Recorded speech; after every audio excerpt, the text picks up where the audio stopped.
স্বামী স্ত্রীর সম্পর্কে টানাপোড়েন হতেই পারে, তবে এই টানাপোড়েন থেকে আজকাল এমন কিছু ঘটনা ঘটছে যা সমাজে বিরূপ প্রভাব ফেলছে। গোপালগঞ্জের কোটালীপাড়ায় পরকীয়ার জেরে রুবেল সর্দার নামে এক ব্যবসায়ীর পুরুষাঙ্গ কেটেছেন তার স্ত্রী। এ ঘটনায় এলাকায় চাঞ্চল্যের সৃষ্টি হয়েছে। সোমবার দিবাগত রাতে উপজেলার কুশলা ইউনিয়নের বিরামেরকান্দি গ্রামে এ ঘটনা ঘটে। ব্যবসায়ী রুবেল সর্দার বিরামেরকান্দি গ্রামের মঞ্জেল সর্দারের ছেলে। তিনি ঘাগর বাজারের অ্যালুমিনিয়াম ব্যবসায়ী। জানা গেছে 10 বছর আগে রুবেল সর্দার প্রেম করে একই গ্রামের আমির আলী শেখের মেয়ে রেশমা বেগমকে বিয়ে করেন। এই সংসারে রুবেলের এক ছেলে ও এক মেয়ে রয়েছে। সম্প্রতি রুবেল হিন্দু সম্প্রদায়ের এক গৃহবধূ সহ একাধিক পরকীয়ায় জড়িয়ে পড়েন বলে অভিযোগ ওঠে। এ ঘটনায় রুবেলকে নিয়ে একাধিকবার সালিশ বৈঠক হয়। সালিশ বৈঠকে রুবেল আর কোনো মেয়ের সাথে পরকীয়ায় জড়াবেন না বলে প্রতিশ্রুতিও দেয়, কিন্তু তারপরও ফের রুবেলের বিরুদ্ধে পরকীয়ার অভিযোগ উঠলে স্বামী স্ত্রীর মাঝে দাম্পত্য কলহের সৃষ্টি হয়।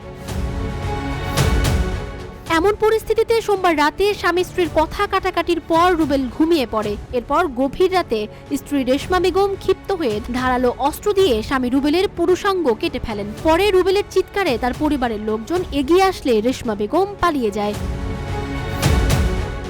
রুবেলের বাবা মঞ্জেল সর্দার বলেন, রুবেলের চিৎকারে আমরা তার ঘরে গিয়ে দেখি রুবেলের পুরুষাঙ্গ গোড়া থেকে দ্বিখণ্ডিত করা।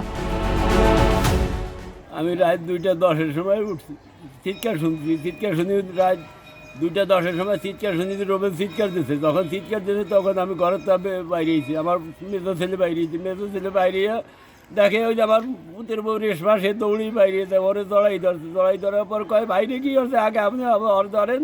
তারপর বাইরে দিয়ে গেল, বাইরে ওর বাইর দ্বারা দাঁড়িয়ে দেয় কোছে ওর পুরো কেটে বেলাইছে। আমরা তো হাসপাতালে দৌড়িয়ে আছি। এর সাথে ওর ভাই আইসা, আমার নিজাম আইসা আমার 2টা ঘুষি দিয়ে হেলাই তুই ওর ভাই বুঝিয়ে নিয়ে গেছে। ও কোথায় গেছে তা বলতে পারি না, এই তো দাঁড়িয়ে আমি। তারপর তো আমরা হাসপাতালে আসছি। ঘটনার সত্যতা স্বীকার করে কোটালীপাড়া থানার অফিসার ইনচার্জ আবুল কালাম আজাদ বলেন, রাত্রে, অর্থাৎ যে রাত্রে চলে গেল, এই রাত্রিতে অনুমান 3 ঘটিকার সময় আমার কাছে একটি ফোন আসে। আমাদের কোটালীপাড়া থানাধীন বিরামেরকান্দি, কুশলা ইউনিয়নের বিরামেরকান্দি গ্রাম, এই গ্রামে জনৈক রুবেল, তার সেই রুবেলকে তার স্ত্রী রাত্রে ঘুমের মধ্যে তার পুরুষাঙ্গ কর্তন করে দিয়েছে। এই সংবাদ পাওয়ার সাথে সাথে আমি তাৎক্ষণিক পুলিশের একটি টিম পাঠাই। পুলিশ গিয়ে সেখানে তাৎক্ষণিক তাকে পায় নাই।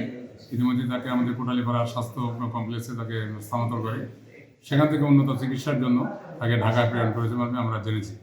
এবং এই বিষয়ে এখন পর্যন্ত কোনো অভিযোগ পাওয়া যায়নি। আমরা অভিযোগ তাদেরকে দিতে বলেছি, অভিযোগ পাইলে আমরা আইনগত ব্যবস্থা গ্রহণ করব।